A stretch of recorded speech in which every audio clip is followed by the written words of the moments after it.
Earth Space Union's Prisoner Asset Files, number 1284, Private Kapal. Loading Durandi Battle.txt.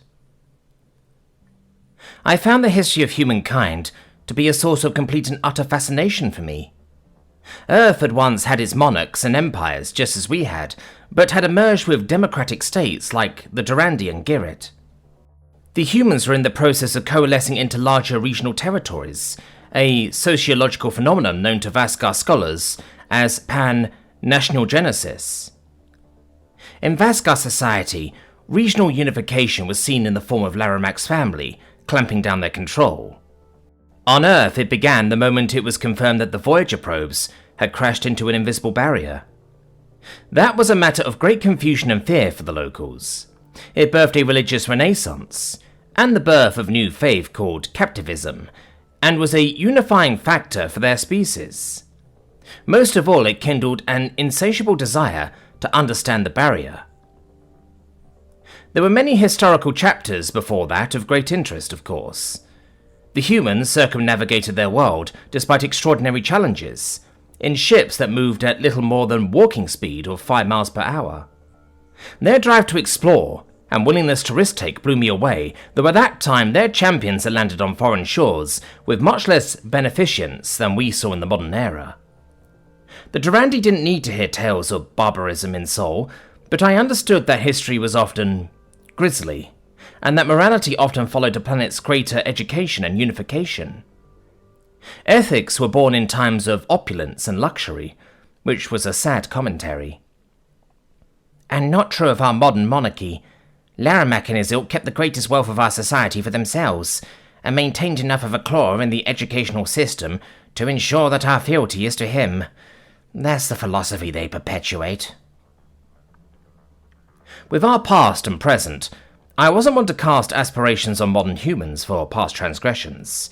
I was more interested in cataloguing the unique effects of Sol physics on societal development. Vaskar had a colonialist era as well, with the great kingdoms often arriving by torching shorelines. However, with the higher output of force in our universe, we could power our early ships with hand paddling or cranks, and surpass the human speeds, even before the advent of steam power. The ocean wasn't a place that ever took months or years to cross, nor was space. It was different for the humans.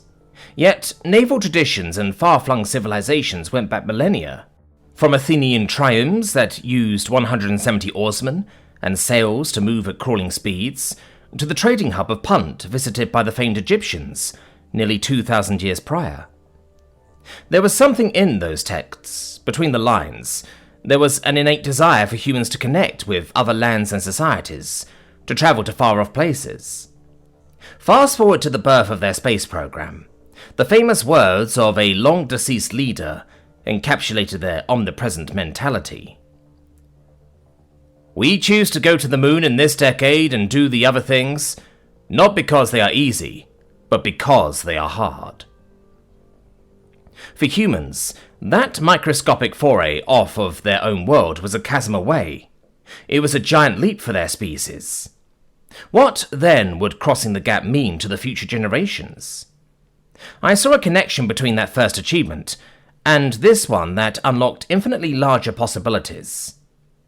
Mankind broke through the barrier because it was hard, and discovering the Aleutians' motives was just their next mountain to climb. Everything had always been impossible for humans, so why would an empire which was impossible to hold a candle to deter them? That's a rousing speech and all, but I don't see how this answers my question about what's so great about history. Dawson prodded. I pressed an embarrassed paw to my snout. Sorry, I got carried away. My point is that the story of your people has been consistent. It's what makes you who you are. Whatever the Aleutians' motives are, to protect you from us or us from you, maybe to give you a nudge to enter the portal for some reason, perhaps knowing you can, it doesn't much matter. I know by looking at your past that you will go to them in time. You're not the one who can see the future. Your mistake is thinking the past and the future are all that different. Progress is the difference, but people are fundamentally the same throughout history. That's what's great about it. We're all looking at all that's left of societies that thought themselves the apex of civilization, just like us, but in the end they rose and fell. We have only the few monuments they left behind by which to judge them. Only a few names that mattered enough to be etched into the collective consciousness.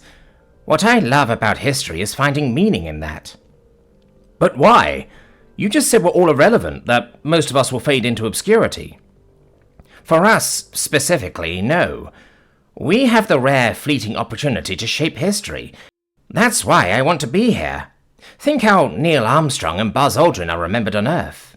Sofia Aguado and Preston Carter will be infinitely more significant on many worlds. We are involved with important events and people right now, and we have the further blessing of knowing that we're in the middle of making history. We can be remembered. Dawson's expression was disgruntled.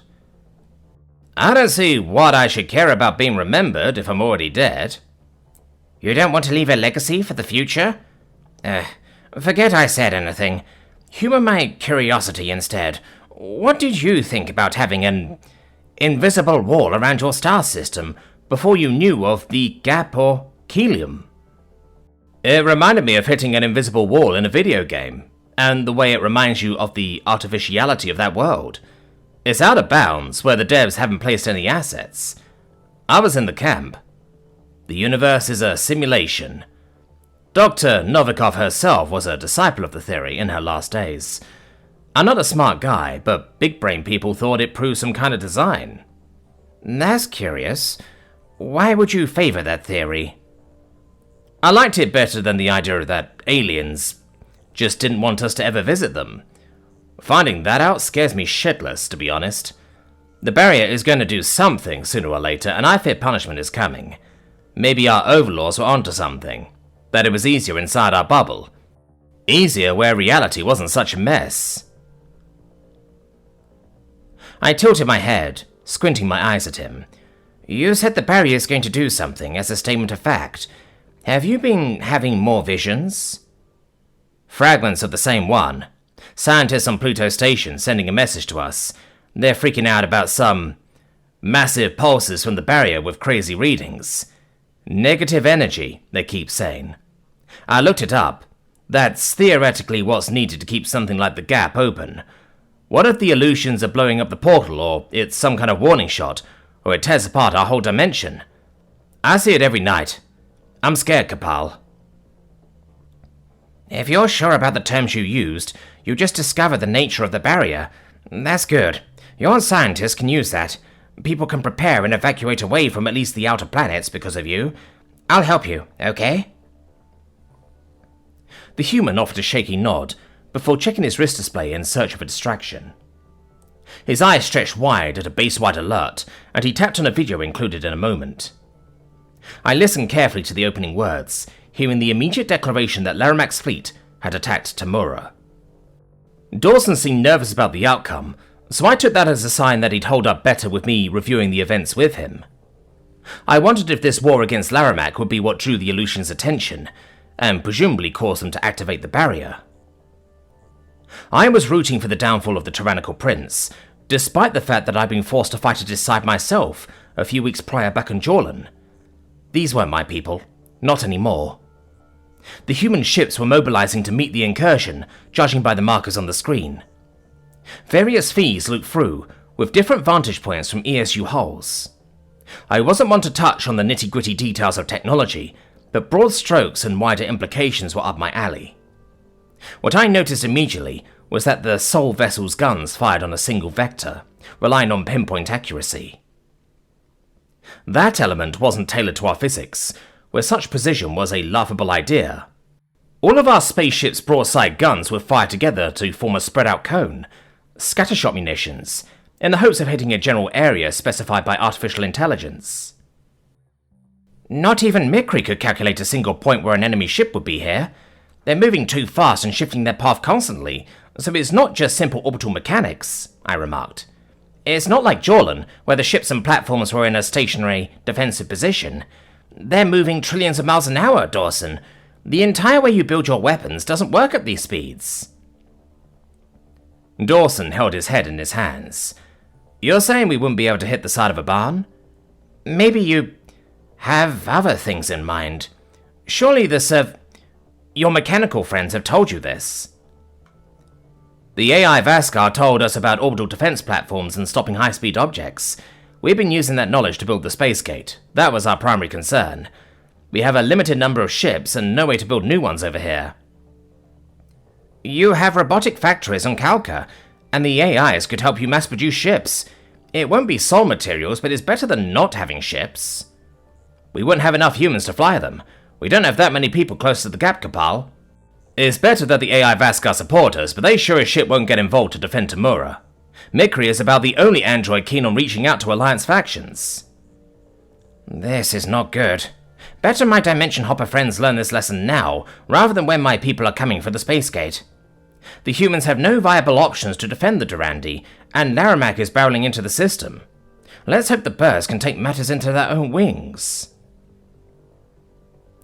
It wasn't long before the humans realized that their onboard AI couldn't get a lock on ships that went so mind-bendingly fast. Perhaps this was one area that had been much easier for them before switching to our dimension. Laramak's weapons were of immediate efficacy, with their broad areas of impact. Orange rays barreled into Sol metal, which had the saving grace of being more resilient, but not that resilient. Direct hits dealt major, often catastrophic damage to ESU vessels. The Dimension Hoppers got the measures to stay on the move themselves, to avoid being easy targets. Adding in the humans' own blazing speeds made the AI's task even harder. Unable to touch Laramak's ships, the defensive effort must have been a great disappointment to the Durandi. The munitions could be the most powerful of any in Keelam, but if they couldn't connect, it didn't matter. I listened to the bridge chatter, and eventually realized. Arcing the nose down 2 degrees! A navigations officer on the ESU cleaver shouted, already having completed the action.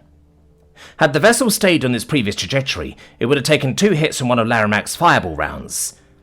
Instead, it ducked just beneath it. The Fee switched over to the ESU pirouette. I have a bad feeling about this zigzag maneuver, sir. Looping feels better. What the fuck are you talking about, Ronaldo? The superior officer returned. The technician hesitated before inputting her own flight data. We die if we zigzag. I felt myself die. Felt a coldness on my hand as it moved toward the screen. I'm sorry, sir.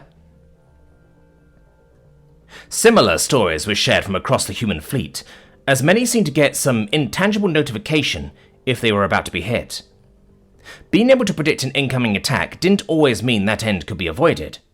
Still, being able to detect and predict incoming shots when they couldn't be seen with the naked eye, or instruments until after they'd arrived, it was a major boon.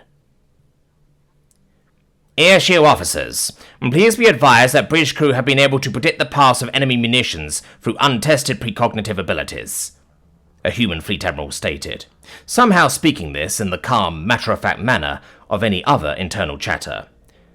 Advise your navigations crew to heed any odd feelings and intuition. It seems combat makes it much easier to tap into these abilities, using this unobtrusive method. Also, order your weapons officers to manually target the Vaskar ships, and to rely on their gut instincts. The same captain who chastised Ronaldo drew a sharp breath. I'm asking you to repeat that order, ma'am. Did I just hear you say to let our weapons officers feel out enemy ships? It is a rather strange directive, but yes, that's our plan of action. Given that we cannot hit the vessels otherwise, it is worth an attempt. I was watching on the edge of my seat, unable to believe that even humanity's future vision would allow them to nail down the exact position of a ship moving at those speeds. Railguns and soul lasers alike would be devastating, especially with just how fast and hard the former's bullets, also made of sterner materials, could be fired. Was it madness that part of me just wanted to believe this strategy would work? If they could guess where hostile ships were, with any accuracy, with greater success rates than Laramak, it was a decisive game-changer. The humans would have superior technology that no other race could replicate, fueled by magic targeting. My claws curled with anticipation as they fired off the first volleys with the new orders.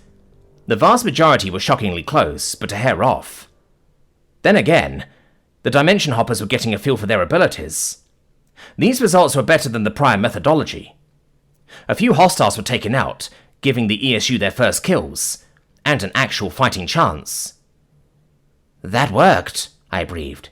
You can actually do future prediction real time, on command, for practical applications. Do you realize what this means? Dawson scrunched his nose. We're psychic? We can see attacks coming? Well, yes. If you fully master it, you could pen a new relationship with time. You might learn to constantly see what will happen before it happens in real time. Double sight. Look at this. You're taking to it so naturally, as though you were always meant to. Over time, the position of the shots narrowed in on the intended targets. Some human gunners had more of a knack for precognition than others, as if they could sync with one hostile ship at a time and follow it to its destination. There was no fooling an adversary who knew what you were going to do before the thought ever crossed your brain. The ESU hadn't even uncorked their monstrous explosives yet, but vicious lasers could incinerate hulls with ease. Any detonation from a sole yield was going to be astronomical, consuming everything in its wake. Even bullets hit with so much power, spit out with such force from the railguns, that the kinetics were like miniature missiles of their own. If humans didn't need to worry about predicting where the enemy would be through natural means, then their weapons might not need an overhaul at all. The Durandi's salvation seemed to be that the Prince's forces couldn't get through, even at speeds where they should have been untouchable. Laramak was a madman to tussle with gods. Had Vaskar kind met these people before we knew the word dimension, we would have bowed before them. After the nebula, and an incursion force that had always been blown to smithereens, I wasn't worried about the Vaskar monarchy as a true challenger to humanity. Laramak had limited forces at his disposal, and the ESU had given the Durandi a convincing showing that they could protect Temura. I felt confident this invasion would be mopped up within minutes. The Aleutians were the true threat. No amount of foresight could counteract their otherworldly technology. The activation of the barrier around the Sol system was what I thought the Dimension Hoppers should worry about. The bubble that gave humanity their unimaginable strength was too easy to pop for an empire that could manipulate the fifth dimension at will. I hoped the war with my people could come to an end too, before the Earthlings attracted the attention of beings far beyond their level.